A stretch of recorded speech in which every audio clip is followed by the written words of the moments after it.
Well, I think you saw some of this information that Maddie shared in terms of the differences in genetic lines. I think it's really opening up some of the eyes for some of our geneticists too, in terms of their role in the selection and what we've done. And now we certainly don't want to move away from the selection benefits that we've gotten in that late finisher, but we need to think about what it's caused us as an industry in these early nursery stages. I shared this information with the Swine Improvement Federation a couple weeks ago, and I think it really got the gears turning on some of the geneticists, and we certainly were very fortunate for the geneticists that helped us with conducting this study. I think Maddie sharing that information for you shows you just a little bit of some of the quality of the graduate students that we've got in our program. This is just a list of some of the achievements over the last year for our graduate students. The list gets longer all the time. It barely fits on the page now. We've got, as you saw when Dr. Day was talking, we had our thank you slide deck going, and in there you saw that we have about 23 graduate students right now that are doing graduate research in pigs. And so I think it's most students we've ever had at K-State, and the combination of the ones that Chad's got working in the grain science side and Cassie's graduate students working in our department, as well as all of the ones in our applied swine nutrition team. So excellent group of graduate students, and really proud of them. And I'm going to share the results from some of the work of a few of those graduate students. I'm going to talk about just a couple of the trials that we've done with some of the newer phytase sources on the market, and that we've updated our phytase calculator to include those, but spend most of my time about the lysine requirement of these duroc-sired pigs. We've got an awful lot more duroc-sired pigs in the market today, and we've had to take a relook at what's going on with the lysine requirements for those pigs. First, in terms of the two different phytase sources we've looked at in the last year, this is the origination phytase, Smizyme.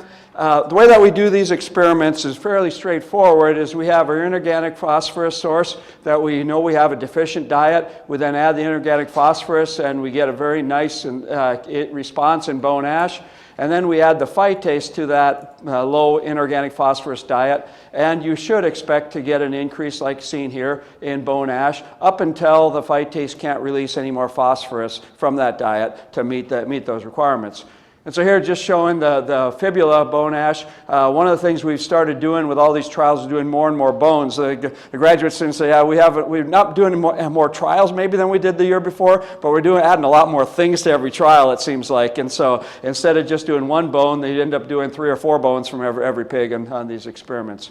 But when you look at the release, we've got the release here shown the average of the bone, the fibula, rib, and metacarpal bone ash, the grams of bone ash, the density. We started measuring bone density, and Bo Williams will share some of that data in more depth this afternoon, as well as the bone phosphorus content. And the equation I have shown here, and the one that we use in our phytase calculator, is based on percentage bone ash. And you see how that comes up, increases until you get to a diminishing returns with the phytase source. The other phytase is the one that just came into our market again recently here. Whenever these companies come and ask to be added to our phytase calculator, basically, the first thing we ask is, what bone mineralization data do you have? And if they've got adequate bone mineralization data, we don't need to do an experiment with them. But if they don't have the data, which that was the case with Sunphase phytase, we do the same kind of experiment. And you can see, again, the increase in inorganic phosphorus. This is fibula bone ash percentage here. And again, the increase in bone ash as we add the phytase to the diet. And you end up with the same kind of curves. In this case, the bone ash shown in the dotted curve here as the equation that we're using. And this is probably one of the things that I want to make sure we point out, is that we base everything off, again, the bone mineralization and percentage bone ash.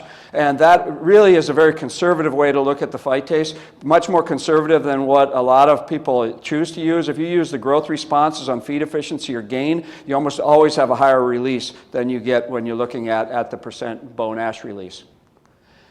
And then we just updated these on our website, adding the Smizyme.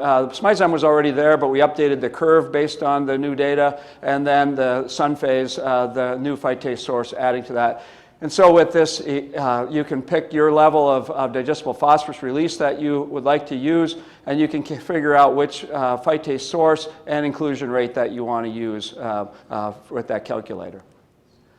So switching over to the Duroc sires, we've worked with 3 different genetic companies in the last year here, looking at the lysine requirements of Duroc sired pigs. First, in terms of Genesis, Genesis had a number of data sets that they shared with us, and we just basically did a meta-analysis of their data sets and determined what the lysine requirements were in the different phases of growth. And so that's what the equation shown here that Hilario put together. It's again on the website that shows that as the pigs grow older, of course, that their lysine requirement goes down in a fairly linear fashion based on that database. You then have a calculator that you can plug in the weight ranges and your energy level of the diet, and it provides the lysine to calorie ratio and the lysine percentage that we would recommend for that weight range. We also had done a number of experiments that Rafe had shared. We shared last year almost all the DNA research that we had conducted at our own research farm here at K-State. And the DNA genetics, the full program of their Duroc sire on their dam line. And this is the latest experiment that's in this year's Swine Day, the only one that wouldn't have been in last year's out of his data sets. And what you can see is very typical what we see in responses with a lot of these Duroc sires is if you go low enough, you can fall off a cliff and reduce growth performance like seen here. But when you increase the level of lysine through the highest level in this weight range from 40 to 80 pounds, we get this slow stair-step incremental increase in growth rate and this incremental improvement in feed efficiency through the highest inclusion rate that we can feed.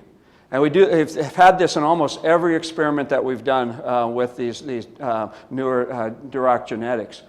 So then you have to figure out what lysine level should you feed. Well, the 2 scenarios I'm showing in this slide, a low price scenario in the red bars or the high price scenario in the purple, in either of those, going from that certainly deficient to that first level, improved profitability, but then it declines linearly as you go to higher and higher inclusion rates. But that does change, of course, with the economics that you plug into it.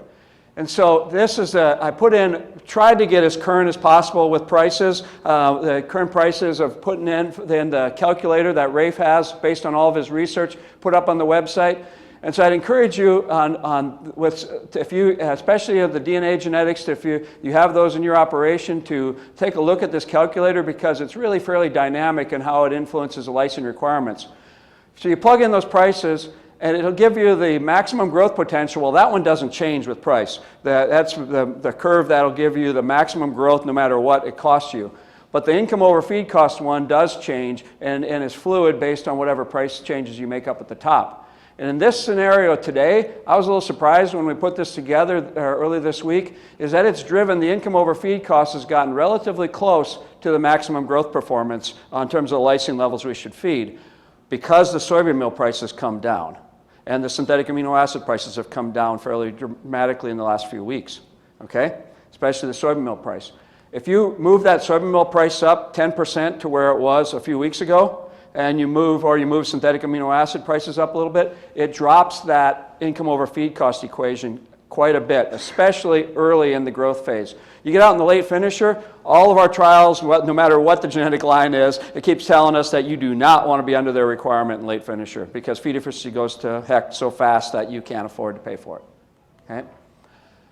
So the latest trials that we're going to share with you is one that Caitlin finished this last summer with PIC, did this with Swine Vet Center in one of their research barns with a little over 2,000 pigs, fed 85 to 115% of PIC's 2021 recommendations. And you got to remember, those recommendations have really been built off of 337 sired pigs, and so we wanted to see what would happen with the 800 sired pigs. And as I told you from some of our other trials, is that when we increase the level of lysine, we see these increases in growth rate. But you look at this over the overall trial, it only goes from 202 to 204 in average daily gain. So it increases, but not a lot, okay, over a very wide range of lysine levels. Feed efficiency also improves, But again, compared to what we would have seen, or I think if you laid over this, a 337 curve, Wayne, it would be a much more dramatic change in feed efficiency over this lysine range. We just don't see that as much with these duroxide pigs because of their intake levels. So then you look at the scenarios again that we ran here, the high feed cost or the low feed cost scenarios on the two different axes to show them. You can see that feed cost, of course, as you increase the lysine and the soybean meal levels of the diet, you increase the cost per pound of gain.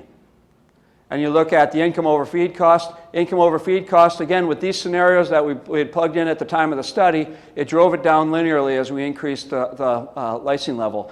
Again, with the change in the prices, it's going to push you today to be probably closer to the 93% is going to be where the more economical levels are today. Just finish up with this slide, and this just if you want to access all of our Swine Day reports, you can go through our website. But you can. This is the quick link to get directly into the Swine Day reports, and this takes you to the website. This URL. So.